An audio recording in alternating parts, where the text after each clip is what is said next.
శివుణ్ణి నేను స్విట్జర్లాండ్లో చూసా.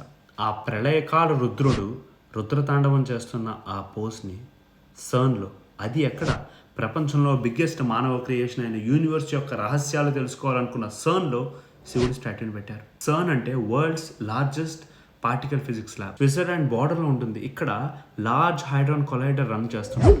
యాటమ్స్ని క్లాష్ చేయడంతో బిగ్ బ్యాంగ్ ఎలా క్రియేట్ అయింది, ఈ విశ్వం గురించి ఉన్న మహా రహస్యాలని తెలుసుకునే ప్లేస్ అది. నేను దాని మీద ఆసక్తితో అక్కడికి వెళ్ళాను. అలాంటి మోడర్న్ సైంటిఫిక్ టెంపుల్లో మన నటరాజ స్వరూపం చూడడం చాలా ఆనందం అనిపించింది. ఇది కోయిన్సిడెన్స్ అని అడిగితే, నటరాజ స్వరూపం ఏంటి, లార్డ్ ఆఫ్ కాస్మిక్ డ్యాన్స్ అని పిలుస్తారు. తన తాండవంలో క్రియేషన్, ప్రిజర్వేషన్, డిస్ట్రక్షన్ అని 3 స్టేట్స్ ఆఫ్ మ్యాటర్ ఎక్స్ప్లెయిన్ చేశారు. యాటమ్స్, పార్టికల్స్, కాస్మోస్ అన్ని సైకిల్లో ఉంటాయి, లైక్ శివాస్ డ్యాన్స్. ఏన్షియంట్ ఇండియాలో కూడా అణు సిద్ధాంతం, అగ్నితత్వం, శక్తి శివ డ్యుయాలిటీని వేదాస్లో డీటెయిల్గా చెప్పారు. ఇప్పుడు సైన్స్ అదే కాన్సెప్ట్ని క్వాంటమ్ ఫిజిక్స్లో చెప్తుంది.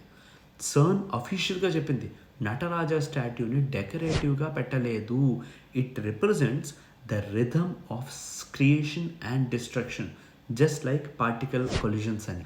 కాప్రా గారు ఏం చెప్పారో తెలుసా? టావో ఆఫ్ ఫిజిక్స్ అనే బుక్లో the Nataraja image is a most complete symbol of cosmic dance of subatomic particles అని.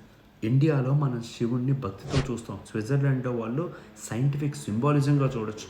కానీ అన్నింటికీ ఎసెన్స్ ఒక్కటే. మన పురాణాల్లో ఉన్న కాన్సెప్ట్లో సర్న్ ల్యాబ్స్లో టెస్ట్ చేస్తున్నారు. Ancient knowledge plus modern physics equal to one cosmic truth. Om.